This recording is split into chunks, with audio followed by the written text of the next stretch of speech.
Good morning. The cards that we have for today are the High Priestess as our opening card. The challenge that we're facing is the Six of Wands. The way that we're going to get through the challenge is the Charioteer, known as the Chariot. And the ultimate outcome that we have for today is two cards. It's a combination of the Five of Wands and the King of Cups. So we've got two major arcanas today, so we are doing some work. And it's interesting, you know, with this opening card of the High Priestess is that there's almost like this period of waiting. There's something going on underneath the surface that we're in a lot of deep reflection about. And we're almost trying to find our stance within it. You know, we see that this person is sitting on a throne with this tapestry of pomegranates behind them, and there's these two pillars on either side of them. One is black and one is white. So it's this duality that we're sitting in between. And underneath their cloak is this scroll that says Torah or Toro, which is the secret that is being revealed through this period of reflection. And on their head, they have a crown of the moon and the waning and waxing cycles of the moon by way of crescent. And so it's speaking to this cycle of reflection and this almost like separation from our own emotional nature in a way of observation. And it reveals to us that through time, something is going to be brought to the surface, you know, because when we look at the cycles of the moon, we can see that the tides ebb and flow, and we're, interestingly enough, the same percentage of water within us as human beings as the globe has in water. So we are affected by the phases of the moon, much like the tides in the ocean are as well. So consider that if you're going through an emotional current, so to speak, to not get so fixated on it. Don't be so judgmental with yourself. If you can just observe it and notice, you know, like when I used to work in coffee shops, I would have police officers come in and I would ask them, you know, what's going on with the full moon? And they would tell me that it's always during the full moon that they have the craziest things happen, because so much in people's emotional nature is being stirred and brought to the surface. And there's just like this huge release point for whatever reason on a time of a full moon. And so it's something to witness in ourselves too. How do these cycles that we are living in and under the influence of affect us personally? And when we can start looking at that, we maybe have a little bit of separation and less identification by these things that we see in ourselves. So the challenge that we have for today is the Six of Wands. The Six of Wands is this energy of wanting to move forward. And, you know, it may be challenging because we may feel like we don't have the support that we need by way of friendship, like we're not in the right environment, or we're not in the right,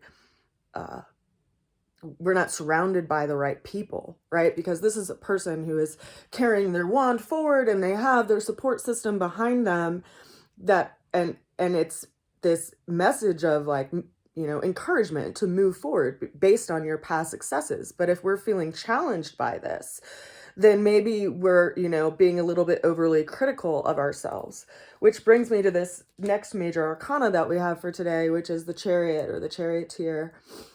And this is someone who has left their familiar surroundings to go into a new environment. And so it's calling us to task in a way of that if we want to improve our quality of life by way of closer connections with people, you know, moving forward in projects that we want to bring into form, then we have to take action. And we also have to surround ourselves with the people that are in alignment with what we're actually trying to create in our lives. And it's so interesting because we see this mirroring of these two cards by way of the white and black coloring of these two like creatures that are in the charioteer versus the two pillars that are in the high priestess.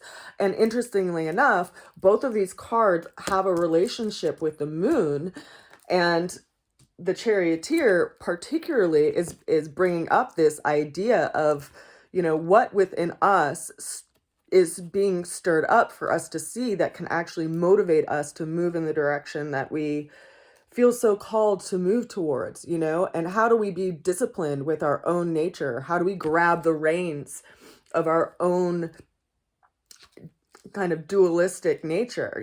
Part of us wants to kind of go, relax and, have this fantasy of life. And the other part really wants to have some sense of satisfaction by how they are actually interacting and exchanging in life. And so how do we control these two parts of our nature so that we can actually get somewhere, right? So interesting to me. The ultimate outcome that we have for today is the combination of these two cards. So we have the Five of Wands and the King of Cups. Whew, okay, so I mentioned yesterday that in some of my more recent conversations, I've been working with people in like the emotional places that they've felt stuck in. And that's why I feel like this is an interesting combination of kind of what we're moving toward and what we need to work with today, because we have this choice, right? As far as where we want to put our will and where we want to put our effort. And it can either be combative or it can be this like dance of training, so to speak.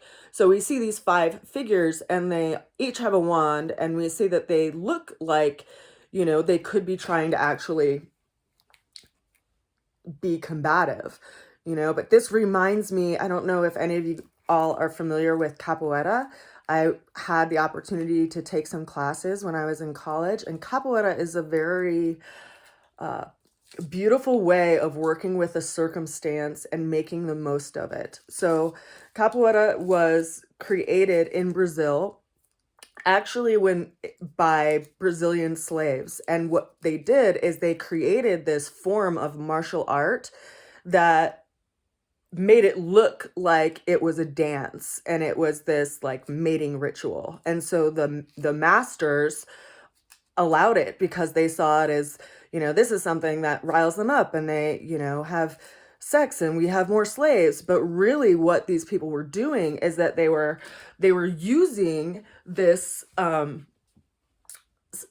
this rhythm of dance to actually practice fighting. And they made it look like it was a dance, almost like it was effortlessly, but really they were training themselves so that they could fight.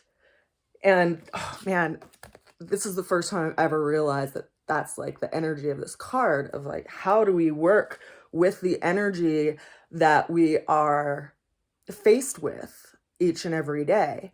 And we have this King of Cups, which is this fixed water energy around like the emotions that we have under the surface, and like what we're working with under the surface, and what we're challenging, and what we're, witnessing and learning to dance with. And it's this energetic of like the flow of water and the current of water. And I was just sharing with my nephew the other day that there was a time in my life that I was hanging out with some friends by the river, and we were swimming in the river, and my friend jumped over my head while I was like really close to the like small waterfall in this little river in my hometown, and it swept me into the undertow.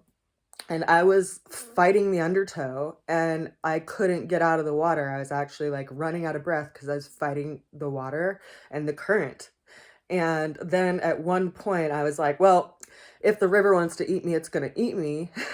That was literally my inner dialogue in that moment.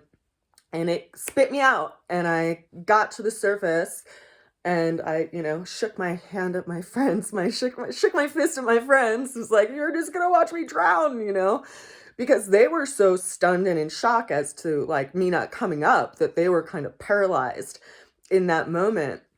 but it teaches you that, like, how do you work with the currents that you are in, and do you fight them and like make it just keep you being stuck, you know, or do you flow with them? And a beautiful way of looking at this is considering and reflecting on the different water pathways in our world, and how in some places in the world the water flows very calmly, you know, and in some places the river will flow and be raging, and sometimes at different times of years they have these different qualities, and we are much like that, as I had mentioned earlier, you know, under the whole influence of the full moon that I had mentioned. So consider that emotions are something that can flow, and they don't need to be, you know, frozen. They don't need to be locked away, because that's where we get sick. And it seems as if, you know, with all this fixed water that's sitting here and this Five of Wands, that something is boiling to the surface, and it is up to us in how we work with it and witness it and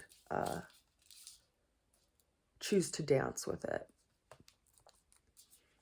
I send you a lot of love today and a good wish, and I will see you again soon.